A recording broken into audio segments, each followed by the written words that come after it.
The following program, Live and Learn, is made possible by Aging Partners. Find out more on their website. Hello everyone and welcome to Live and Learn. I'm your host, Jerry Renaud. Today we have a very special show. We want to show you how not to be scammed. We have a wonderful guest for you today. It is Ryan Sothen, the Outreach Coordinator at the Nebraska Department of Justice in the Office of the Attorney General. He is going to be here to talk to you about how not to get scammed. You don't want to miss it.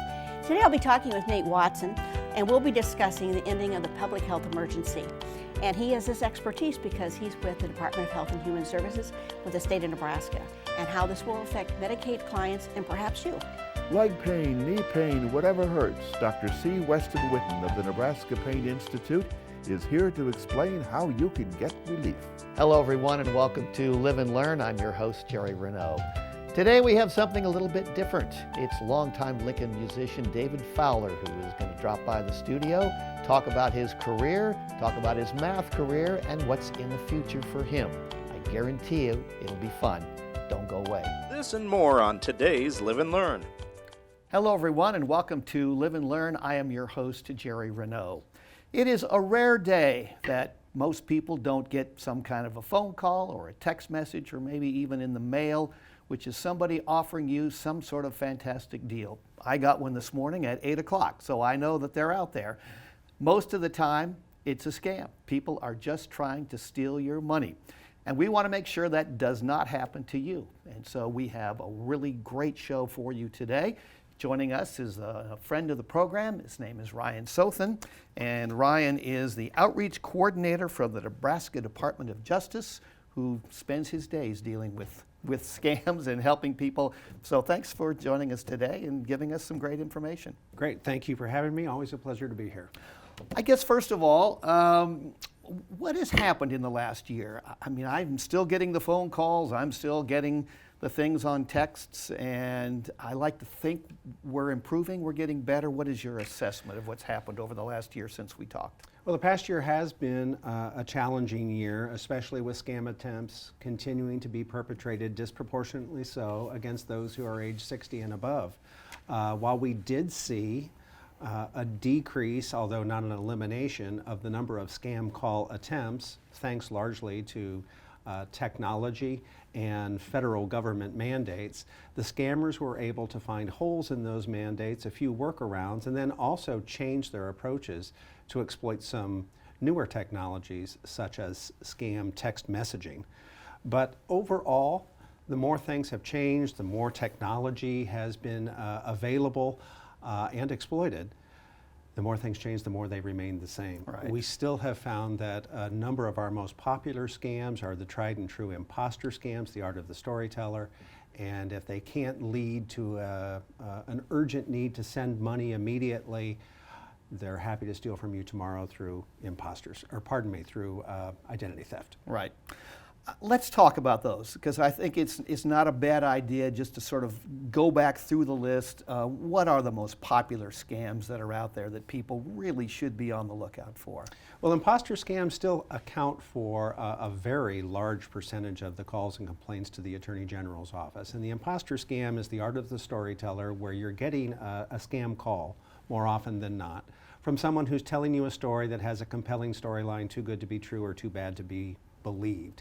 With some emotional engagement and some urgency applied, they're trying to get you to send them money.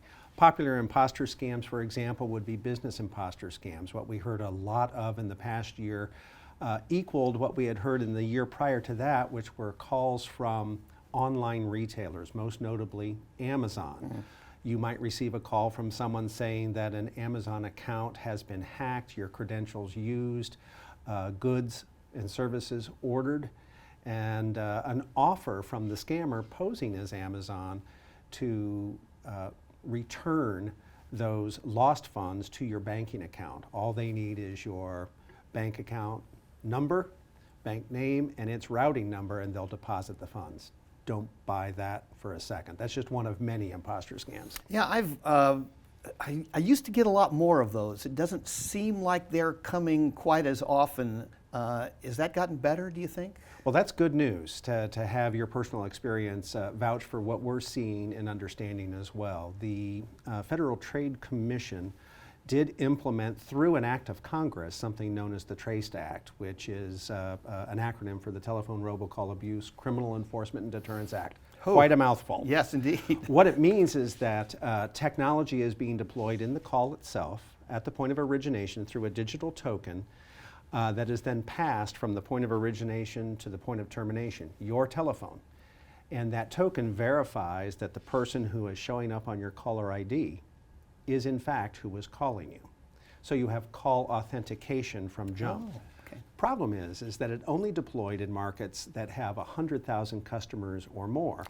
So it's very good in Omaha and Lincoln, but in the outstate, we still have vulnerabilities. So the FCC, recognizing those vulnerabilities, tried to close those gaps about 6 months ago, right around the 1st of July of 2022.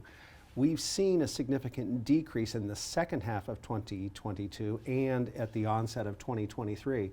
So we believe over time it will continue to get better to the point of virtual elimination of those calls. But there are things that you can still do in the interim while we wait for technology to be the solution. Right. Now, a couple of times I'll stay on the line, and when as an actual person that's there, I'll say, stop calling me, take me off your list, or I will call the authorities. Does that have any impact at all? That has little to no impact whatsoever. Okay. It's just, you're better off not answering the phone or taking other measures such as to silence unknown callers, use the call blocking features of your network carrier, or deploying a third-party blacklisting app to eliminate known and reported scam numbers. Okay, and we're gonna talk about that Good. down the line. We'll give people some things that they can do, but let's talk about some of the other scams, because Sure. I just want to make sure people know that when that happens, that it is a scam. So we've talked about the business. How about family and friends?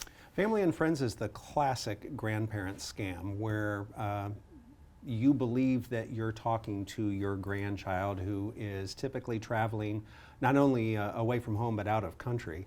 And bad things have happened to good people. They're in trouble and they've contacted you, grandma, grandpa, for help and support because mom and dad warned them that something could happen. You're too embarrassed, but you're scared and afraid.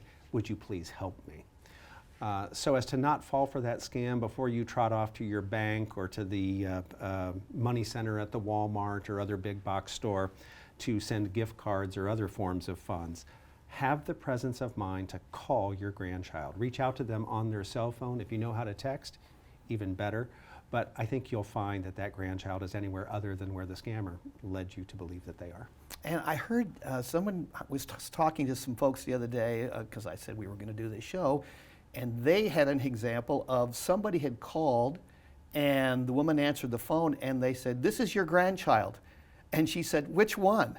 And so all of a sudden he was able to, and she used both names, is this David or John or whatever it is. And so all of a sudden she was hooked, just that quick. She was hooked because she believed it was her grandchild? Yes. Based on those, because Yes. I would recommend asking those type of questions that only an intimate family member would know so that you can validate or invalidate. Right, she gave both names. She goes, Okay. "Is this John or David?" So or now the whatever scammer names knew were. exactly who to play. Yep, knew how to play it. So yeah, that's one that probably still is out there, and people really need to be careful.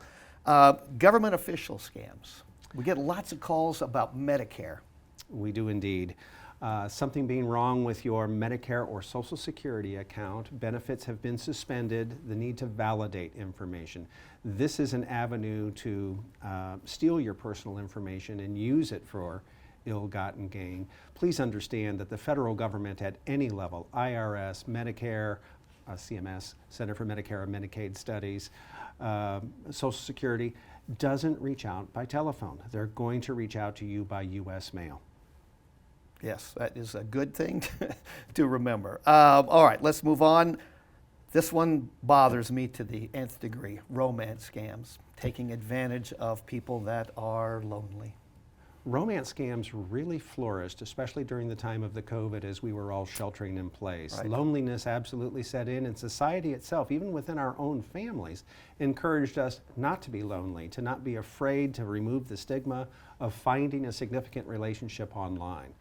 And the scammers, recognizing this, would come on with ardor and enthusiasm quite quickly, and a relationship would blossom. But the one thing that is true to all romance scams is that there's going to be a hard luck story given eventually, and attached to that hard luck story is going to be an ask for funds, an ask for money.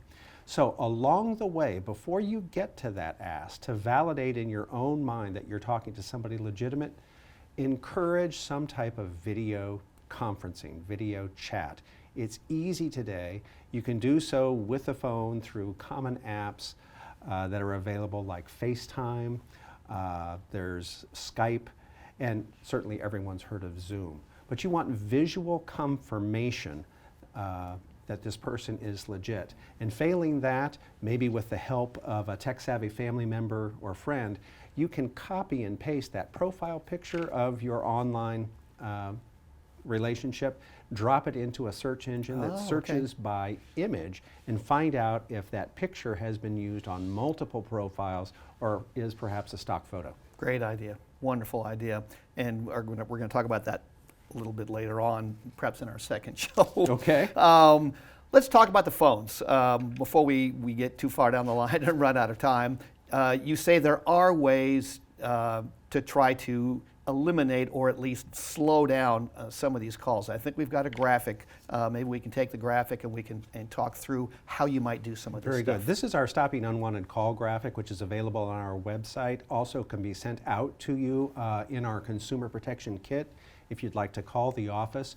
But the front side of this graphic pertains to what you can do on a landline to screen and stop unwanted calls. There are free calling features that are available that implement through star codes, 3-digit codes that you input on the touch tone of your telephone that will help keep you safe. On the back side of the flat, the collateral piece, are what you can do with a cell phone. And cell phones have now overtaken landlines in the main. There are 3 simple things. One is that I don't care if you have an Android phone or an iPhone, there are ways that you can silence calls that are numbers unfamiliar to you. It's a simple setting. Takes about 2 taps of a screen to get there, and you can silence all unknown callers. They're still allowed to leave a message and will register in your phone history, but you won't be bothered by the call. Next, your carrier, so it can be Verizon, AT&T, T-Mobile, and other. They have now, through the federal government, a mandate that they provide for free unwanted call blocking features. These have trade names, but make sure that that feature is enabled on your phone. You can contact your carrier through their customer service center to make sure it's on your phone. And then if you'd like to go full belt and suspenders and make sure that you're completely covered, there are apps, popular apps that you can download, again for free, onto the phone that work on the notion of blacklisting. A blacklist is an extensive, exhaustive list of known and reported scam numbers, and with that app, it will compare the numbers that is calling you to that blacklist. If it finds a match, it blocks the call.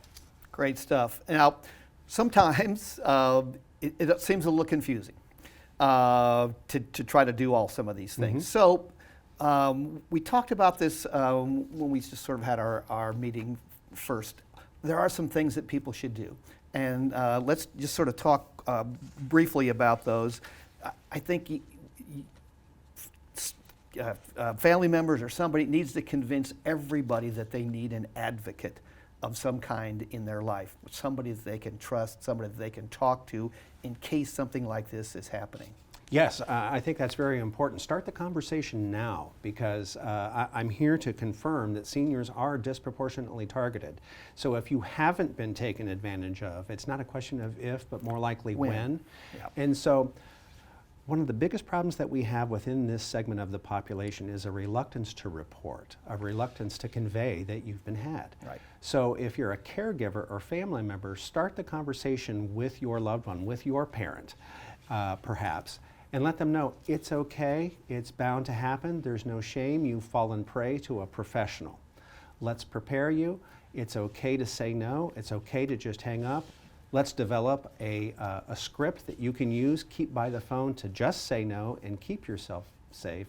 And recognize too, reiterate, that if they themselves did not originate a telephone call and somebody is asking for the information, please do not give it out. Yeah, that leads into my next one, which is don't get in a hurry. There is almost never a situation where it has to be done now.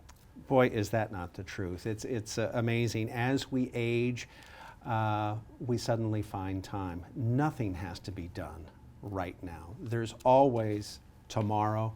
Take the time, sleep on it. More importantly, involve one other person. Tell someone Yes. what's going on. You might find out in that conversation that you've discovered a scam, and by virtue of sharing the story, avoided falling victim to it. So take the time. And if it's too good to be true, It probably is. it probably is too good to be true.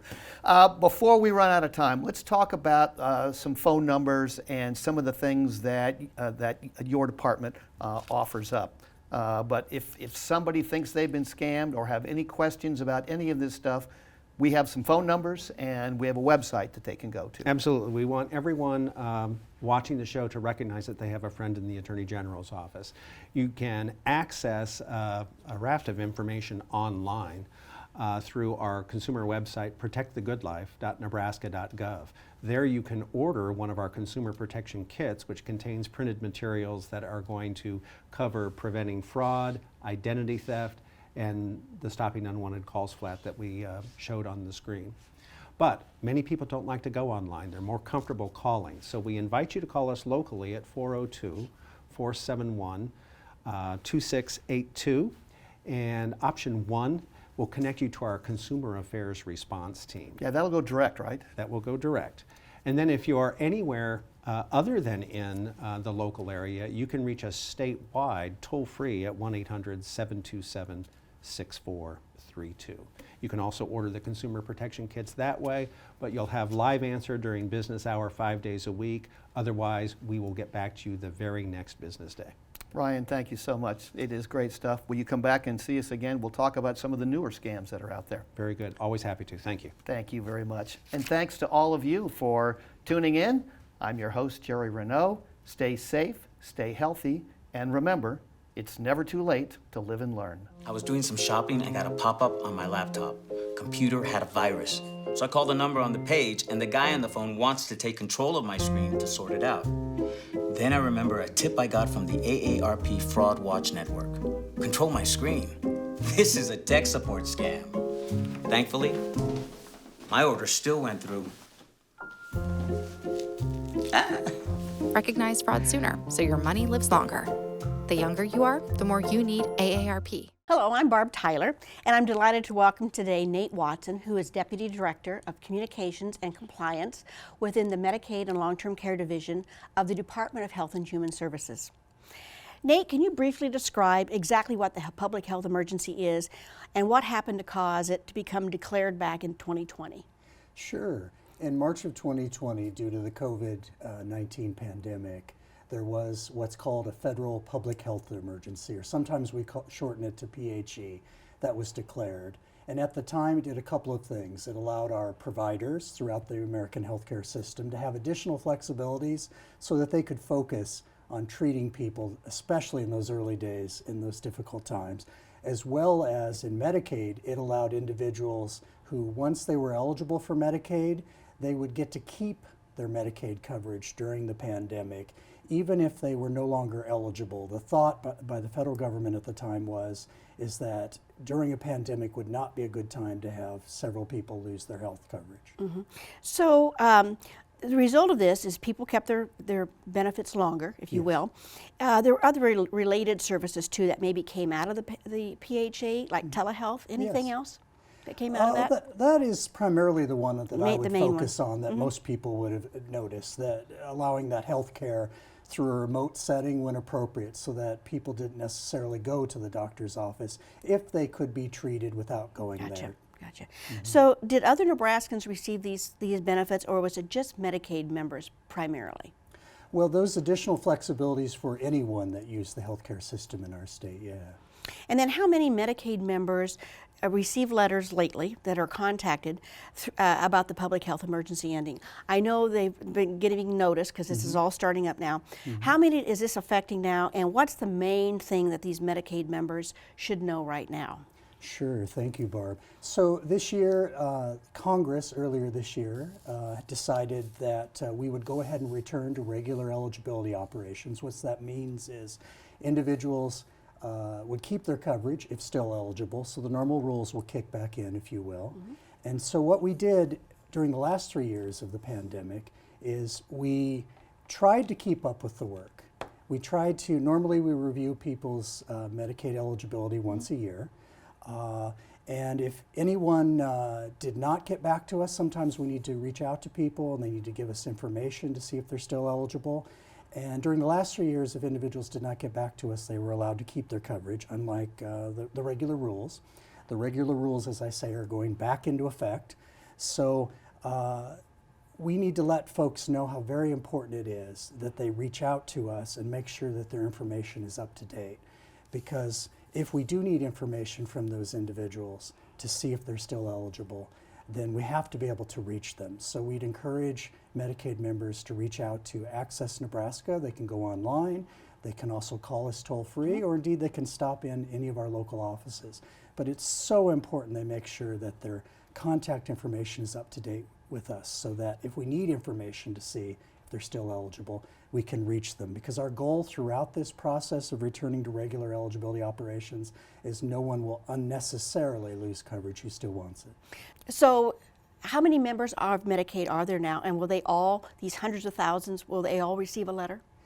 Well, there are currently about 380,000 Nebraskans who receive Medicaid, and no, not everyone will be receiving this letter. So, as I say, during the last 3 years, we've done our best to keep up with looking at whether people are still eligible. However, no one lost coverage during the time is the difference.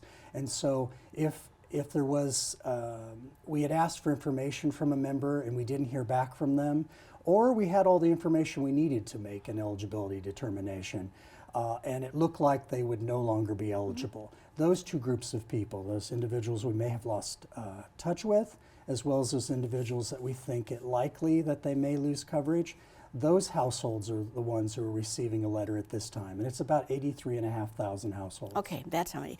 So you mentioned Access Nebraska. So what are they, when they go into Access Nebraska, what are the things that they should really look for? What are the things that they want to make sure that is correct? Sure. So the first and most important thing is that their contact information is up to date. So that could be things, most importantly, their mailing address. Secondly, their phone number, if they'll provide it. And if they've got an email address, we ask for that as well, because that can be an additional way to reach out to people. And we know that so many people, especially these days, prefer to receive their information that way. So that's the most important thing. Secondly, we'd ask that they make sure that their household information is current. So for example, especially during the last 3 years, it's quite possible individuals may have had a birth or an adoption, or there may have been a marriage, or any other number of changes that could have occurred in the household. In the household. Yep, and we want to make sure that their information is correct. So we ask them to contact Access Nebraska. The way most of our members contact Access Nebraska is to go to our website, though you're certainly welcome to call our toll-free number or stop into any of our local offices, and they'll be glad to help you as well. So the process itself is going to start March 1st, is my understanding. And then how does this go? This will go for a year, 2 years? I mean, what's your goal? What's the state of Nebraska's goal for getting these reviews done of all these people? Sure. So that recent change in the federal law that has us go back to regular eligibility operations gives us approximately 12 months to do it. Okay. We're starting March 1st, and we're starting with households with the renewal month of April and May. So, which by the way, if a household is not sure, so if a Medicaid member is not sure if they or members of their household what the renewal month is, they can contact Access Nebraska and find when that is. We're going to be starting with April and May households on March 1st. And so we'll try to renew people with first looking to the information we have access to. If we need certain additional information from members, we'll reach out to them by mail, which is why it's so important that we have their current mailing And you're also going to address. do text as well, aren't you? If they Yes. provide that? Yes, if individuals have provided a cell phone number to us and given us permission to text them, we're going to text them additional information Good, that a good. renewal might be coming, or that the renewal date is coming up, and to be sure to get it in. Watch your mail. So I know besides the letter, and if they forget or they don't see it, we're going to try to remind all these members through social media, radio, TV spots, so that if they call Access Nebraska, if they do find errors, what should they do? Or we'll notify them if errors are found? No, what they should do is they should log into their Access Nebraska account, and most of our members are very comfortable with using their online account. So for most members, log into your account, find out when your renewal month is. That is not something you can change, but you can update your contact information there. And again, for members who that might not be their comfortable way of doing it, they can call the toll-free number and someone there will help them. Or indeed, they can stop into any of our local offices across the state, and a teammate there will be very happy to help them update their contact information if it needs to be. So if somebody forgets, if the letter gets lost, if they for some reason don't see it on TV, are members just plain out of luck if they don't get this checked out? Are their benefits terminated? I imagine we don't want anybody to fall through the cracks, but what's their next attempt or next fail-proof attempt? Sure. So if we're not able to determine whether a member is still eligible, so we just don't have all the information we need available, and we've reached out to the member, and for whatever reason we don't hear back, they'll get a notice saying that they're not eligible, but they have a 90-day grace period. Good. In which they can continue to turn in whatever we needed, and if they've got questions, we'd encourage them to contact us if they need to understand better what we need. And so if they're found eligible at that point, then their benefits are reinstated as if they had never been terminated. And traditionally we relied on mail only. That's been the traditional means of doing this. During this process of return to regular eligibility operations, we understand, we get it. For the last 3 years, if you didn't respond, there were no negative consequences. And it may be that individuals are newly on Medicaid in the last 3 years, so they've never known a time when the regular rules apply either. True. So we are redoubling our efforts, going above and beyond to make sure that people know how important it is. So not just the mail, but we're going to be, as you had mentioned before, texting. We're going to be calling. We're also going to be working with our health plans, our managed care organizations, the MCOs. That's their insurance provider. They'll be working side by side with you. Yes, and so for example, if a member, if certain information was needed from a member, and for whatever reason they didn't provide it, we and the health plans will be reaching out after that notice has gone out that we weren't able to find them eligible because we needed certain information to check, and to reinforce the message of, hey, if you still want Medicaid, then please be sure to get this information in within 90 days of that denial so that we can check to see if you're still eligible, because again, our goal is to avoid unnecessary loss of coverage. If someone still wants Medicaid and they're still eligible under the law for it, we want to make sure they get it. So let's just say they are found ineligible. So what do you do then? You forward their information on to the healthcare.gov. Kind of tell them that process. Sure. So if it turns out at the end of the day someone is not eligible, and so we had enough information to decide whether they're eligible, and it's just they're not. If a member's not going to be covered by Medicaid, we want them to know all of their options so that they can be covered by whatever option they might choose. So again, we're going above and beyond what we would traditionally do. We're going to, working together with our health plans, reach out to that member, because if they want to, it's of course voluntary, but if a member wants to hear their options, we want to continue to provide that great customer service and let them know their options. And indeed, if they need assistance transitioning to the marketplace, the federal marketplace, where there are many different products available. And by the way, for most folks on Medicaid, there are many different things that could cause a person not to be eligible. But often a reason is that their income is just above an income limit. But that means then that they're eligible for a plan on that federal marketplace, and often for a person who's just a little bit above the income limit. It depends on their situation, but often that means that there's a plan available, a private insurance plan, at little to no cost for a lot of individuals. So at the end of the day, if they're not covered by Medicaid, we want people to know their options so that they can get covered in a way that's appropriate to them and their family. Okay. Well, the biggest takeaway then is notify or contact Access Nebraska. Make the phone call. Any other thoughts at all?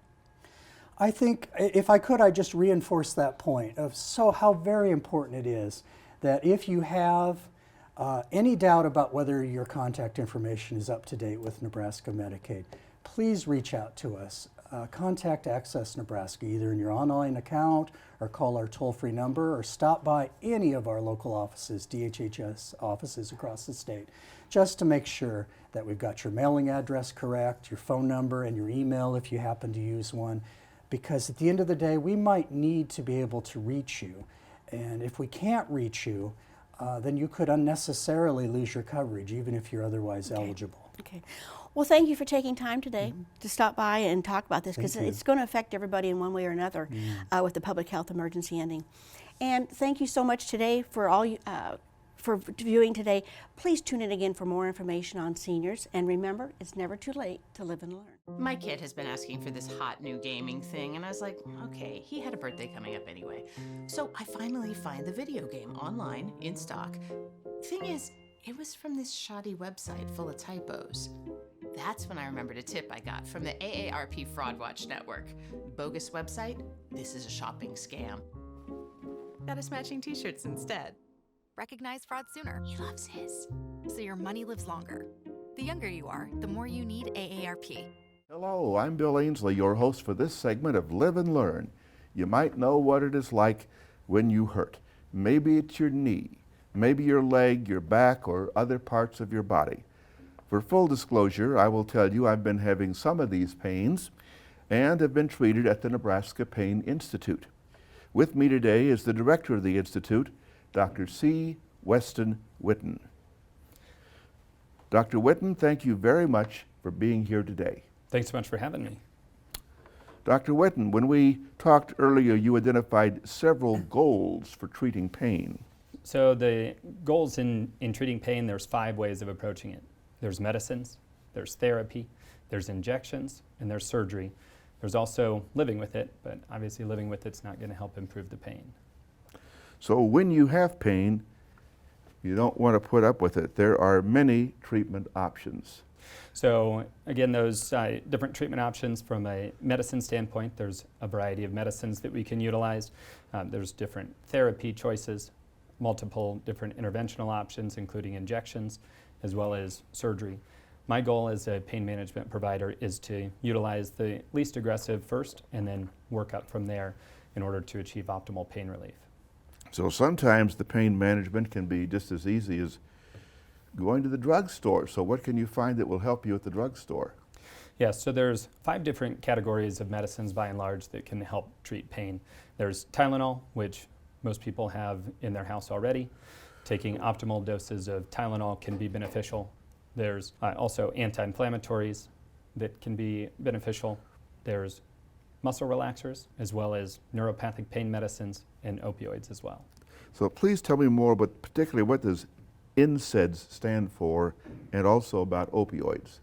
Yes, so NSAIDs stands for non-steroidal anti-inflammatory drugs. So NSAIDs, also known as anti-inflammatories, includes ibuprofen, naproxen. There are also other prescription strength anti-inflammatories that can be beneficial.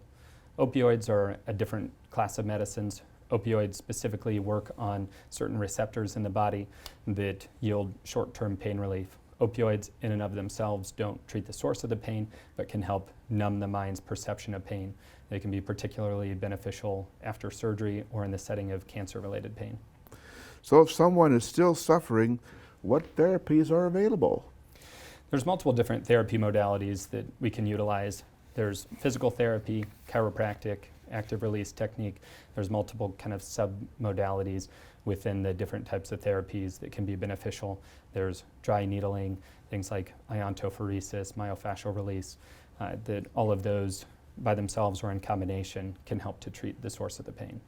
So I've heard of most of them, but what is iontophoresis and myofascial release? So iontophoresis is a specific modality that a lot of therapists will utilize that utilizes ultrasound as well as a steroid medicine such as dexamethasone, that the ultrasound is able to help kind of drive that medicine deeper into the tissues that can help more of kind of the myofascial type of pains. Myofascial release is a kind of more advanced or aggressive form of massage therapy that can help to break up the tissue bands that can form. When muscles get bound up, a lot of times they don't want to release, and they form specific tissue bands within the muscles that can cause pain. And so myofascial release specifically targets those and kind of mechanically disrupts those tissue bands, therefore improving the pain. So even with all of this, there are still some more interventional choices. Yes, so there's multiple interventional options that we can utilize. There's nerve blocks, joint injections, things like radiofrequency ablation. There's minor surgical procedures that can be beneficial, things like spinal cord stimulation, Intracept, kyphoplasty. There's numerous different ways that we can target the specific pains. So with these different modalities, we identify the specific pain and then utilize a targeted treatment to directly treat the pain head on. So there are still at least 3 more options. Yes, so medicines, therapy, injections. After that, we can look at surgical options. There's multiple different ways to approach that from a surgical standpoint that can directly treat the pain. And then there's what's called watchful waiting, or essentially living with it. The vast majority of pains will get better in time. So 90% of pains will improve without treatment with simply rest, ice, and anti-inflammatories. 90% of those pains will get better within 6 weeks. If those pains persist longer than 6 weeks, then we start to think that it's going to become more of a chronic issue. And so specifically, a chronic pain is a pain that has persisted for more than 3 months. So after 3 months, then that's when we start to think that we're going to need to utilize a different type of treatment in order to improve the pain. There is surgery. I know people that they don't like that idea of being cut into. So Dr. Whitten, what are the advantages and disadvantages of not doing anything? So the advantages of not doing anything are that the body is built to heal itself, and so a lot of pains will improve on their own. There are risks with any procedure, any medicine or procedure or surgery is going to have inherent risks. There's risks simply driving down the road, especially with the weather that we're having. So managing the risk benefit is something that all physicians do in providing guidance to patients. And so with one of those options being doing nothing, the body will likely heal itself in time. As we were saying, that if it has persisted for more than 3 months, then at that point, then I would definitely look at alternative options, because the body's capacity to heal itself has likely been exceeded at that point, that we would need to do something in order to treat the pain. So Dr. Whitten, how old you are and what you've done has much to do with the pain that you have. So facet-mediated pain sounds like something you'd do if you were trying to settle a dispute or something. So please tell me more about facet-mediated pain. Yeah.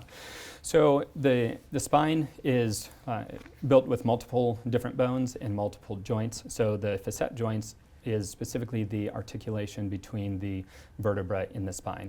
So we have a diagram here that at the bottom of the image you can see the tailbone, and then above that we have the lumbar vertebra.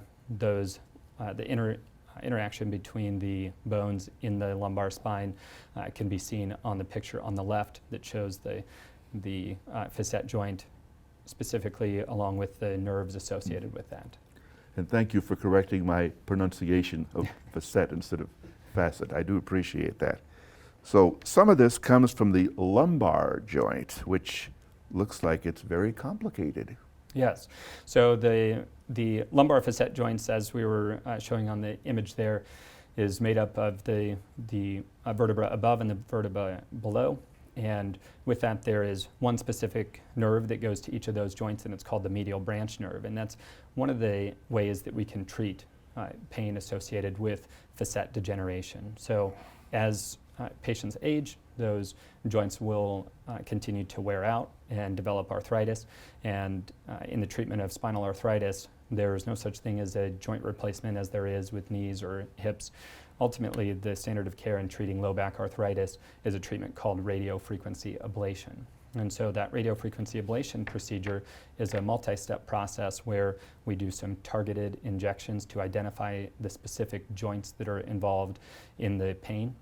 Once we identify those specific joints, we then do the radiofrequency ablation procedure, which is a simple procedure where I insert a special type of needle and lay it right alongside the little nerve that goes to that joint. I heat the tip of it up and essentially burn or destroy that nerve.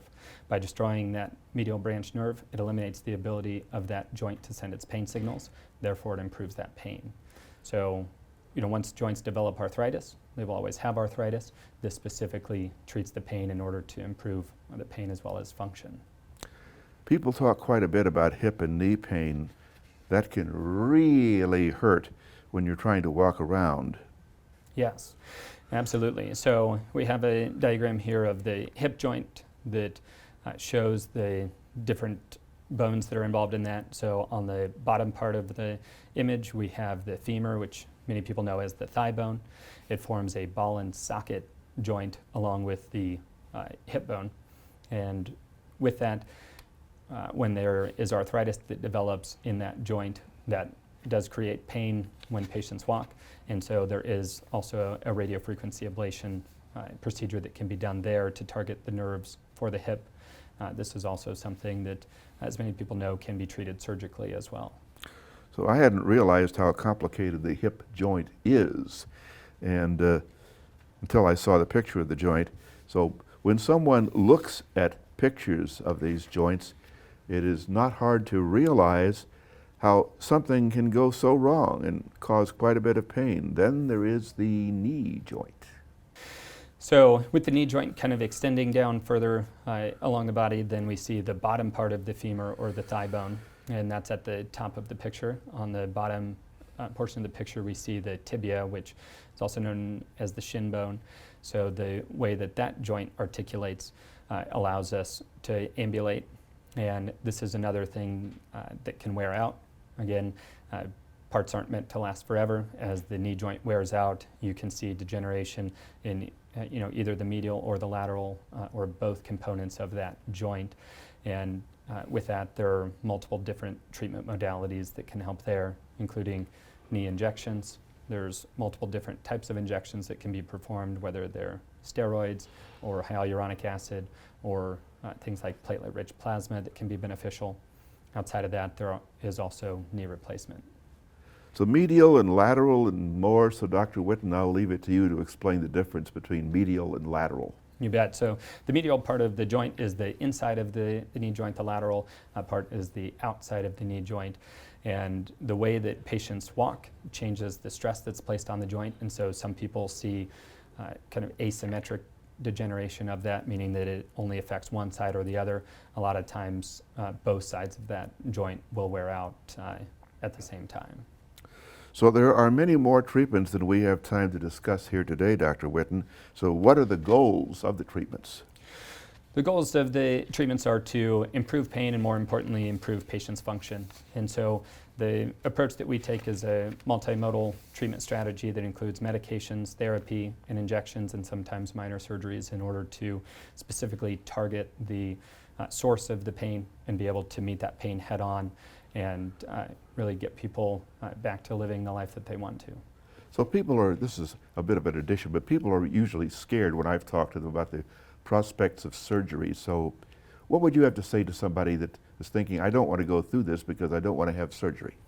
Yeah, a lot of times people have a thought process that says that either they have to have surgery or they have to live with it, or there's only medicines, or there's opioids, that those are the only things that they've been exposed to as far as ways of treating pain. I think that everything comes down to the risk-benefit analysis of determining, how bad is the pain and to what lengths are we willing to go to treat the pain. I think one thing that is often missed is that there are many different strategies in between surgery and living with it. And that's really where we thrive, is being able to provide multiple different opportunities to be able to treat the pain and really focus on getting at the source of the pain and treating patients the way that they want to be treated and approaching it from whichever direction that they would like to. So Dr. Whitten, I want to thank you very much for being on our program today. Yes, thanks so much for having me. So whenever you have aches and pains, you can do something about them, and then you can really live and learn. So, I'm playing with the dog, and I get this robocall from the Social Security Administration saying my card had been suspended and I had to call them back immediately. And that's when I remembered a tip from the AARP Fraud Watch Network. Random robocall? This is a Social Security scam. Recognize fraud sooner, Robots. so your money lives longer. The younger you are, the more you need AARP.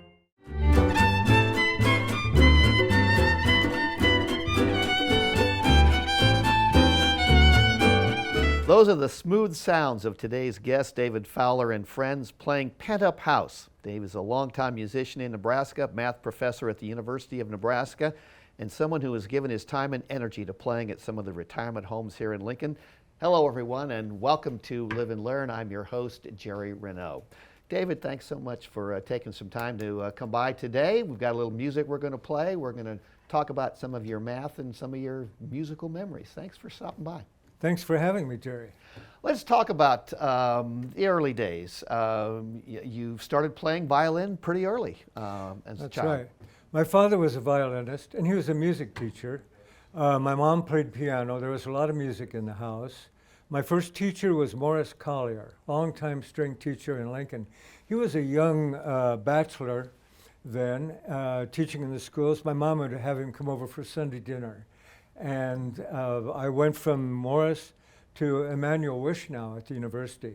That was a level up for sure. And from there to playing in the Lincoln Youth Symphony, which was getting started. Then I graduated from high school, and that was the end of my formal violin teaching. Yeah, now you got a lot of help from your dad too, right? He was a violin player as well. That's right, he was, but he didn't interfere with the other teachers were telling me. And well, that's good. When we were working with Mr. Wischnow, that was enough advice right there. So you like classical music. Oh, I love classical music. But you had lots of other music going on in the house, and that helped you kind of expand your ideas of music. Oh, I remember hearing Rhapsody in Blue on 78 RPM records. Fun. And children's records, folk songs, all the kinds of music going on. Band concerts in the Plants Mouth band station. Very rich background in all kinds of music. Very good. Lots of fun. So you had sort of an interesting experience that kind of changed your direction as you moved into bluegrass, and that was probably meeting a very well-known Lincoln musician, Steve Hansen. That's right. Before I met Steve, I began to get, I think what I was really attracted by was the sound of the five-string banjo. Either in old-time songs, like old singers like Doc Boggs or something, singing strange old songs, or modern Flatt and Scruggs, Stanley, the Country Gentlemen. I really got serious about bluegrass, going to festivals. So I tried to learn the banjo. And I remember the first time I saw Steve playing with his Bluegrass Crusade.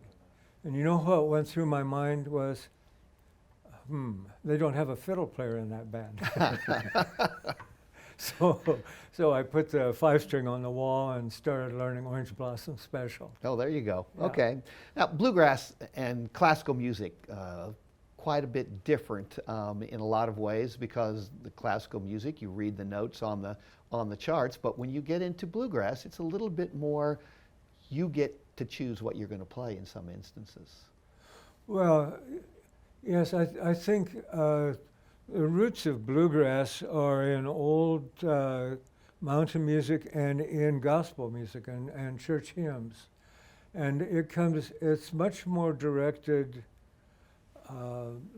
there's more direct interaction with the audience with it. Yeah. And it's distinct from jazz. It's style all in its own. I love bluegrass also, for sure.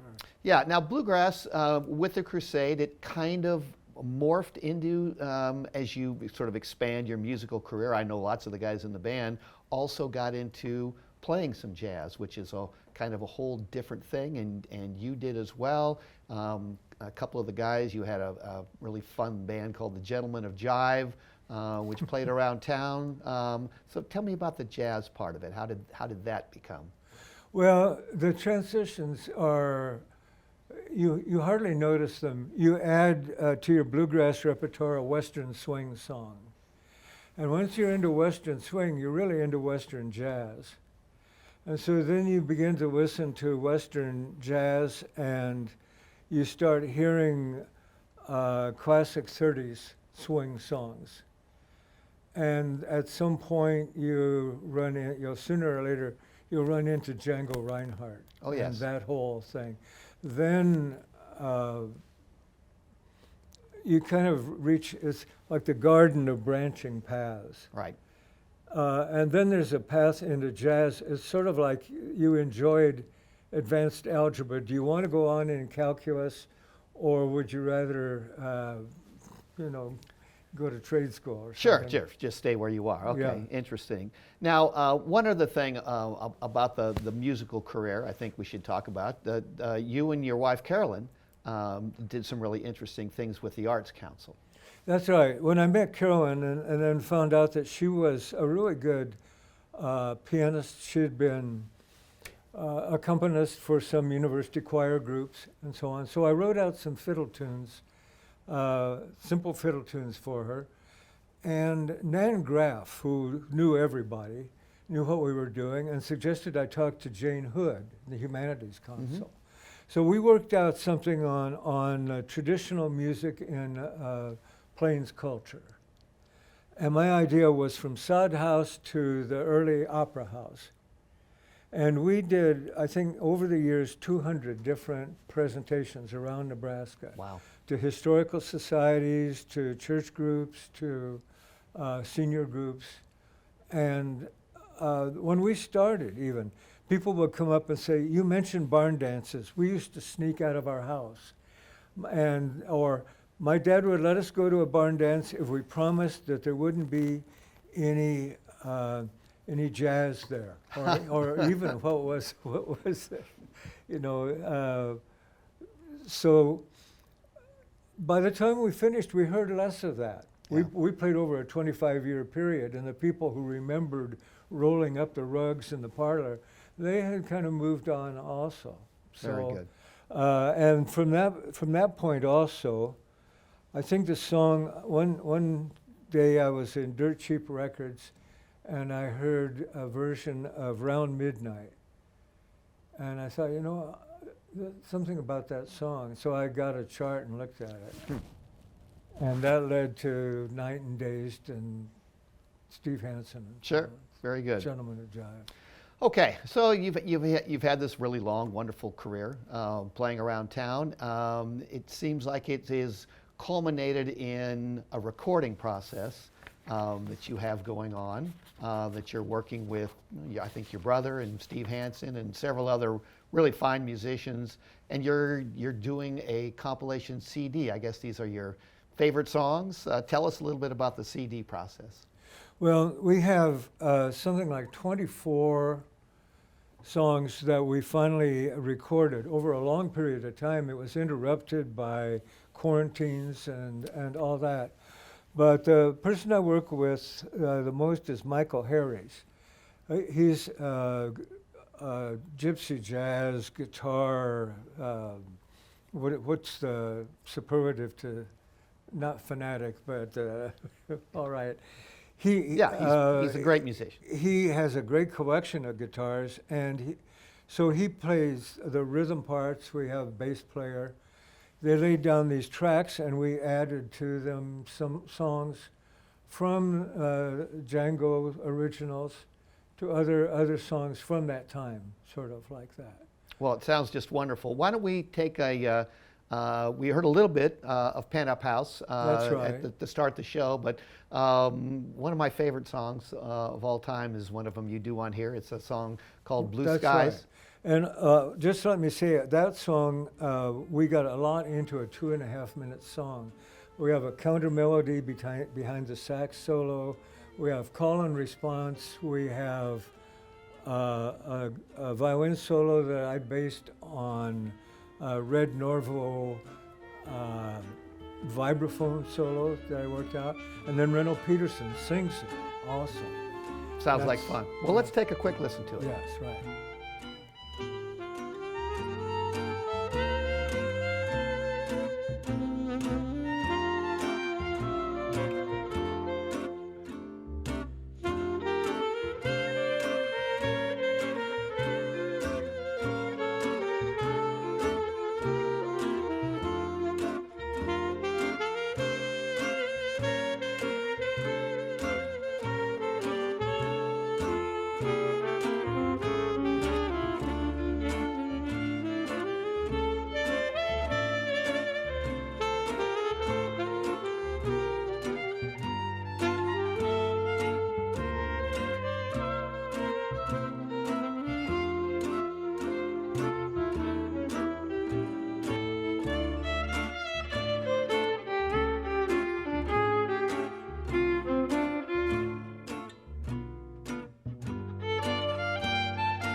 Really great stuff, Dave. I'm looking forward to hearing the whole thing. I've heard several of the songs, and it's really good stuff, and so wonderful.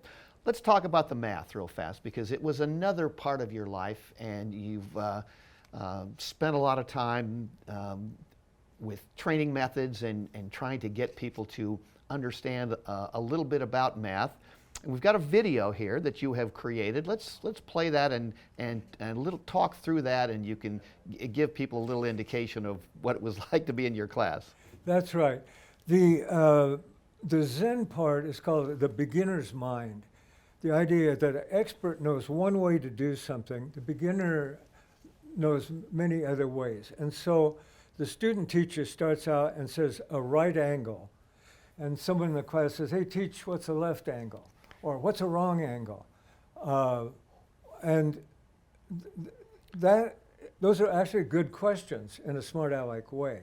So I put this idea then how to talk to understand the beginner. And the other thing I'm really interested in is to show that geometry is also a matter of movement. So you see, right angle comes from upright. And the angles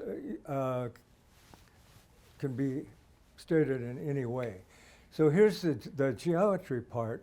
But what I wanted to show is something I worked out this summer in a class on Alexander technique and movement. It was an incredible class on, and I'm showing how to represent perpendicular bisector choreographed. In other words, I'm going to show, see the movement here, and I'll show how we would work this out. So first of all, a little bit of vocabulary, what perpendicular means and how the Romans measured straightness. They had a tool called the perpendiculum. And then we'll go to here's the class, the Barstow Institute, and I'm in the back row right there at the back. And then there I am demonstrating how they measured. It's sort of like a plumb bob, except that it comes out a little bit. Now the next thing will show you the actual sequence. Here they are working out, you could call it the perpendicular bisector dance. They have a cardboard square. They have to measure where the midpoint is. They did that by walking around behind him until they'd lined up their chords and then straightening out again. So they found the perpendicular bisector. They never used measuring tools.